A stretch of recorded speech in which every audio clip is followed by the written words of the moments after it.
El sol abrasador de finales de julio de 1587 se alzaba implacable sobre las tierras polvorientas de la Nueva España, en lo que hoy es el corazón de México. En las calles empedradas de la Ciudad de México, el aire estaba cargado de un calor sofocante, pero también de rumores que se propagaban como fuego en un campo seco. Los habitantes, desde los colonos españoles hasta los indígenas y mestizos, susurraban con temor y expectación.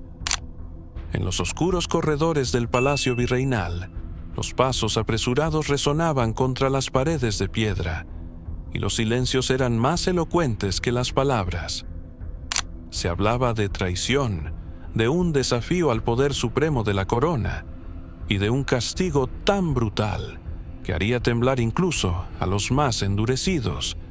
El nombre que recorría las lenguas de todos, desde las tabernas hasta los confesionarios, era uno solo: Don Cristóbal de Salazar, un encomendero de vastas tierras en el occidente, un hombre de riqueza inmensa y prestigio envidiable, pero ahora marcado por la sombra de la rebelión. Don Cristóbal no era un hombre cualquiera. Había llegado a la Nueva España 2 décadas atrás, con poco más que su ingenio y una carta de recomendación de un noble menor de Castilla. Con astucia y determinación, había amasado una fortuna en tierras y ganado, convirtiéndose en uno de los encomenderos más influyentes de la región. Sus dominios, ricos en maíz, ganado y minas de plata, eran la envidia de muchos.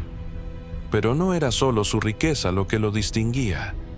Don Cristóbal tenía carisma, una presencia que llenaba cualquier estancia. Era respetado por los colonos, que veían en él un líder natural, temido por sus rivales, que conocían su mano firme, y, según algunos, incluso admirado por los indígenas, a quienes trataba con una mezcla de paternalismo y pragmatismo. Sin embargo, su ambición lo llevó a cruzar una línea que pocos se atrevían a siquiera contemplar. Los rumores, que al principio eran solo susurros, pronto se convirtieron en acusaciones formales.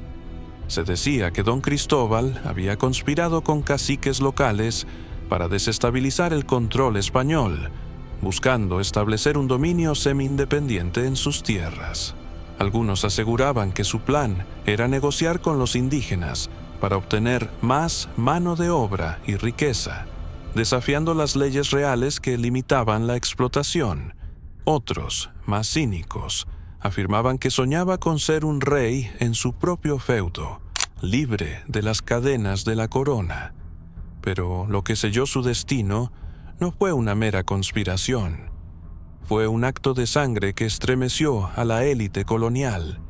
En una noche de tormenta, el capitán Real Hernán de la Torre, enviado por el virrey para investigar las actividades de don Cristóbal, fue encontrado muerto en un camino solitario, con la cabeza separada del cuerpo y clavada en una estaca.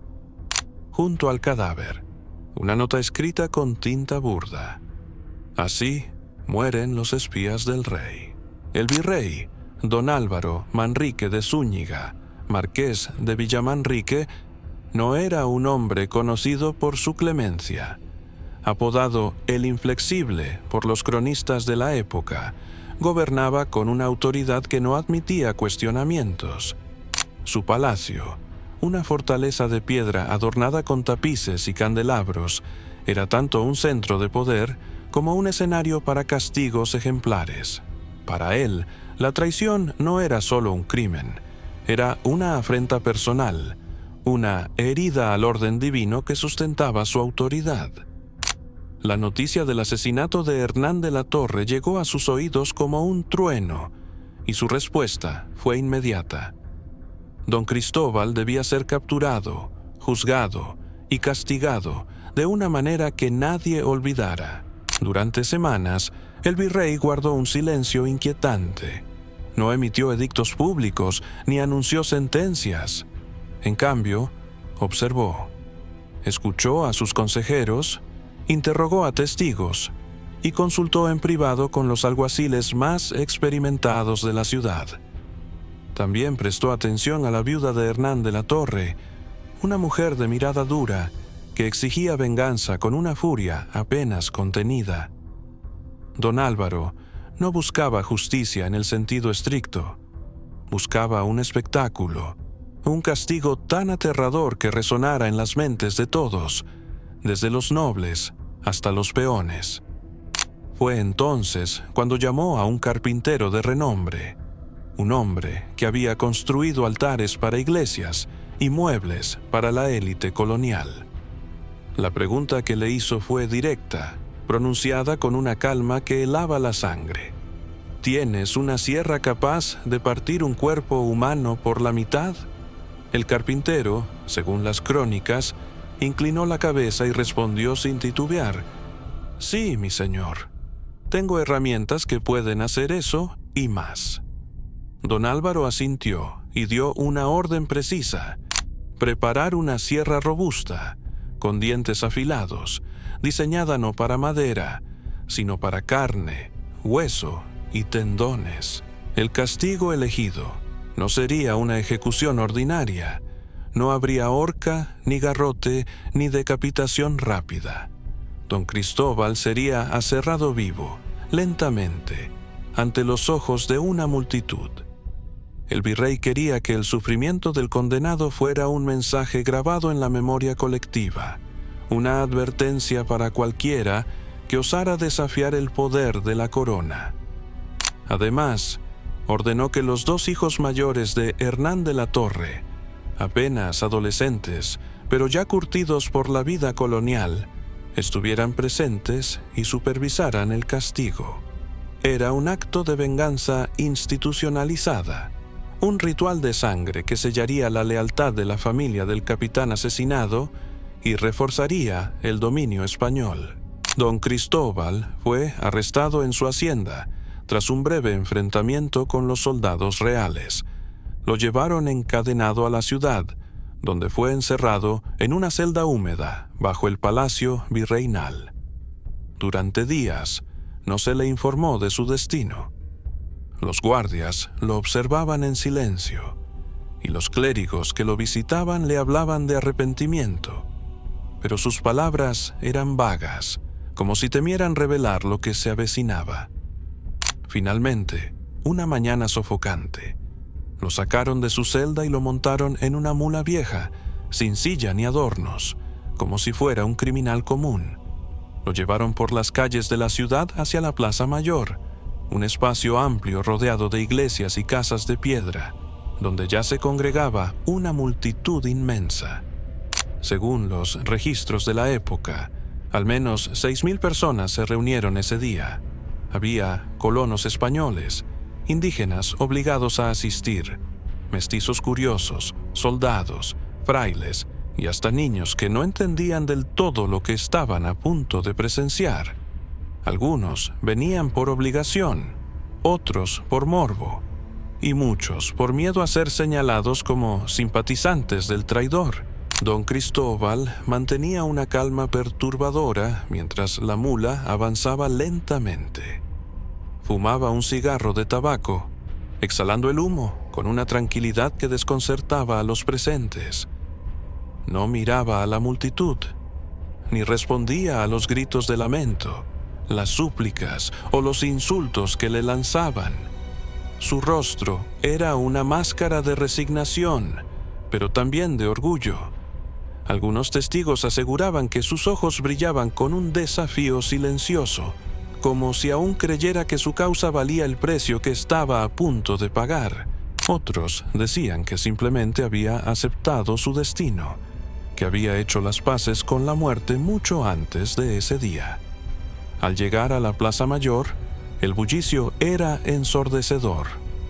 Los llantos se mezclaban con plegarias apresuradas, gritos de angustia y murmullos de incredulidad. Entre la multitud estaban los rostros de aquellos que habían trabajado para don Cristóbal, peones de su hacienda, sirvientes que habían comido en su mesa, incluso aliados que lo habían apoyado en sus ambiciosos planes. Algunos intentaban acercarse, extendiendo las manos como si pudieran detener lo inevitable, pero los soldados los mantenían a raya con lanzas y mosquetes. Don Cristóbal fue bajado de la mula con brusquedad y empujado hacia una plataforma de madera en el centro de la plaza. La estructura, ennegrecida por el sol y por ejecuciones pasadas, parecía absorber la luz del día. En su centro, un objeto sencillo pero aterrador, una sierra de carpintero, larga, con dientes de hierro relucientes, apoyada sobre un banco rústico. No era un arma de guerra, ni un instrumento diseñado para la tortura. Era una herramienta común, lo que la hacía infinitamente más siniestra. Los verdugos, 2 hombres de rostros curtidos y manos callosas, ataron a don Cristóbal a 2 tablas largas con cuerdas ásperas que se clavaban en su piel. Lo colocaron en posición horizontal, con los brazos y piernas extendidos, formando una cruz. Las cuerdas apretaban sus muñecas y tobillos hasta el punto de cortar la circulación, y la madera crujía bajo su peso. A un lado, los hijos de Hernán de la Torre observaban con una mezcla de furia y solemnidad. El mayor, de apenas 17 años, sostenía la sierra como si fuera un cetro, mientras el menor revisaba los nudos con una precisión casi ritual. Don Cristóbal no habló, ni siquiera cuando le mostraron la hoja dentada que pronto atravesaría su cuerpo. Solo exhaló un suspiro profundo, como si estuviera despidiéndose del mundo. Los primeros movimientos de la sierra fueron deliberadamente lentos, casi ceremoniales. La hoja rozó el cuero cabelludo, arrancando mechones de cabello y pequeñas gotas de sangre que brillaban bajo el sol. La piel comenzó a ceder, y el sonido era escalofriante, un rasgar seco, como si se estuviera desgarrando un pergamino grueso, seguido de un gorgoteo húmedo que venía del cráneo. La multitud contuvo el aliento. Algunos cerraron los ojos, otros se taparon los oídos, y muchos comenzaron a rezar en voz baja. Pero entonces, una voz rompió el silencio. No era don Cristóbal, sino el hijo mayor de Hernán de la Torre, que alzó la mano y detuvo a los verdugos. Desde el balcón del palacio, el virrey observó con el ceño fruncido. Un mensajero corrió a su lado, y tras una breve conversación, la orden fue clara. Los hijos del capitán asesinado consideraban que comenzar por la cabeza era demasiado piadoso. Querían que don Cristóbal sintiera cada centímetro de la hoja, desde la parte más vulnerable de su cuerpo. Exigieron que el aserramiento comenzara desde la entrepierna hacia arriba. Los verdugos giraron el cuerpo de don Cristóbal, colgándolo boca abajo, con los pies apuntando al cielo y la cabeza hacia el suelo polvoriento. La multitud estalló en alaridos. Mujeres se desmayaron, hombres vomitaron, y los niños, arrancados de las manos de sus padres, corrían entre las piernas de los soldados. Los músicos, contratados para amortiguar el horror, dejaron de tocar, y el silencio que siguió fue roto solo por el crujir de las cuerdas y el llanto de los presentes. La sierra se acercó a la entrepierna, donde la carne es más sensible, donde el dolor es inmediato e insoportable. Los primeros cortes fueron como relámpagos de agonía. Don Cristóbal, que hasta entonces había mantenido el silencio, comenzó a gritar. No eran gritos de súplica, sino de puro instinto, como si su cuerpo luchara por sobrevivir a pesar de la mente que ya se había rendido. La sierra avanzaba lentamente, desgarrando piel, músculos y nervios. La sangre caía en cascada, empapando el pecho y el rostro del condenado, que colgaba invertido. El sonido era insoportable, un rechinar húmedo, mezclado con el crujido de los huesos al partirse. Los verdugos trabajaban con una precisión mecánica, uno empujando, otro tirando, como si estuvieran cortando un tronco, pero no era madera, Era un hombre, aún vivo, cuyos alaridos resonaban en la plaza como un eco del infierno. La entrepierna se abrió por completo y los intestinos comenzaron a deslizarse hacia abajo, colgando como cuerdas grotescas. Algunos en la multitud se dieron la vuelta, incapaces de soportar más, pero los soldados los obligaban a mirar. El mensaje del virrey era claro. Todos debían ser testigos de lo que sucedía cuando alguien desafiaba a la corona. Cuando la sierra alcanzó el abdomen, el cuerpo de don Cristóbal comenzó a convulsionar. Las cuerdas se tensaban con cada espasmo, y la sangre formaba un charco oscuro bajo la plataforma. Los gritos se volvieron más débiles, no porque el dolor disminuyera, sino porque la vida se le escapaba lentamente. Los hijos de Hernán de la Torre observaban sin pestañear, aunque el menor, según los cronistas, apartó la mirada por un instante, como si incluso su sed de venganza tuviera un límite. La viuda del capitán, presente en un balcón cercano, apretaba un rosario con tanta fuerza que sus nudillos estaban blancos. La hoja llegó al hueso pélvico y el sonido cambió. Un crujido seco, como el de una rama al romperse, pero acompañado de un gorgoteo húmedo que parecía venir de las entrañas mismas. La columna vertebral comenzó a ceder, vértebra por vértebra, cada una acompañada de un nuevo estremecimiento. Don Cristóbal ya no gritaba, solo emitía gemidos guturales, interrumpidos por espasmos que hacían temblar la plataforma. Sus ojos, cubiertos de sangre y polvo, estaban abiertos, pero vacíos, como si el alma hubiera abandonado el cuerpo mucho antes que la vida. En un momento, los verdugos detuvieron la sierra, no por compasión, sino por orden del virrey. Querían prolongar el sufrimiento, asegurarse de que don Cristóbal permaneciera consciente el mayor tiempo posible. Lo dejaron colgado, con el torso abierto, las entrañas colgando y la sangre goteando sobre la madera. La multitud estaba en silencio, rota por el horror. Algunos murmuraban oraciones, otros se cubrían el rostro, y unos pocos, endurecidos por la vida colonial, observaban con una fascinación morbosa. Don Cristóbal, en un último acto de humanidad, susurró una palabra: agua. La petición fue tan débil que apenas se escuchó, pero resonó en los corazones de algunos presentes. Nadie respondió. En esa plaza, su sed no importaba, solo importaba el mensaje del virrey. La traición se paga con dolor. Finalmente, los verdugos retomaron su trabajo. Colocaron la sierra bajo la cabeza de don Cristóbal y comenzaron a cortar desde el cráneo hacia abajo, uniendo las dos mitades de su cuerpo. El sonido era ahora diferente, un crujido más seco, como si el hierro estuviera partiendo una piedra. Con un último movimiento, el cuerpo se partió en dos, como una pieza de madera defectuosa. La muerte llegó por fin, pero el espectáculo no terminó. El cuerpo de don Cristóbal, dividido en dos partes, fue exhibido en la plaza durante horas, bajo el sol abrasador. Los cuervos comenzaron a acercarse, y el olor de la sangre y las entrañas impregnó el aire. Nadie se atrevió a tocarlo, nadie pronunció su nombre.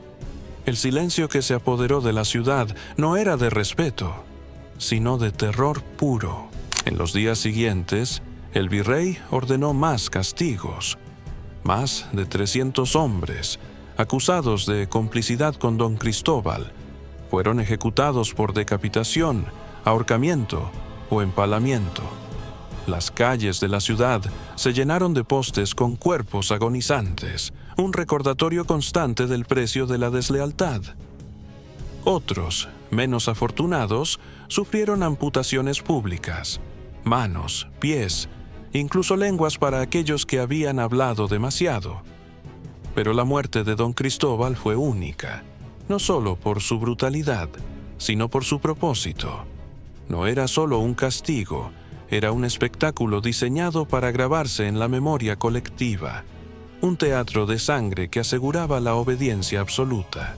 La práctica del aserramiento no era exclusiva de la Nueva España. En la Europa medieval, se usaba para castigar a traidores, herejes y rebeldes, a menudo en plazas públicas para maximizar el impacto. En el Imperio Otomano, se empleaba como un método para disuadir rebeliones, mientras que, en la China imperial, algunas víctimas eran aserradas horizontalmente para acelerar la muerte, aunque el objetivo seguía siendo el mismo: infundir terror. Incluso en la antigüedad, figuras como el emperador Nerón ordenaban aserramientos durante banquetes, como una forma macabra de entretenimiento. En la tradición cristiana, se dice que el apóstol Simón el Celote murió aserrado por predicar en tierras hostiles. A lo largo de la historia, el ser humano ha demostrado una creatividad cruel, transformando herramientas de trabajo en instrumentos de tortura, y la sierra, con su simplicidad, se convirtió en un símbolo universal de poder y castigo. Hoy, el nombre de don Cristóbal de Salazar apenas aparece en los anales de la historia. Su historia, como tantas otras, ha sido relegada a crónicas polvorientas, escritas con tinta y sangre. Algunos lo recuerdan como un traidor codicioso, otros como un hombre que soñó con un mundo diferente, pero todos coinciden en una cosa: su muerte fue un espectáculo que marcó a una generación. En aquella plaza, frente a miles de ojos horrorizados, su cuerpo partido en dos cumplió su propósito: ser un símbolo del poder absoluto, una advertencia de lo que sucede cuando alguien desafía a los que mandan. Y quizás, en algún rincón olvidado del mundo, la sierra sigue esperando, afilada, lista para recordar a todos que el poder, cuando se siente amenazado, no conoce límites. ¿Te estremeció este relato? Hay más historias oscuras esperando ser desenterradas. A tu izquierda, un nuevo video que desgarra los secretos del pasado. A tu derecha, el botón para suscribirte al canal y no perderte ninguna de estas tragedias olvidadas. Aquí no contamos historias, las desenterramos. Hasta la próxima.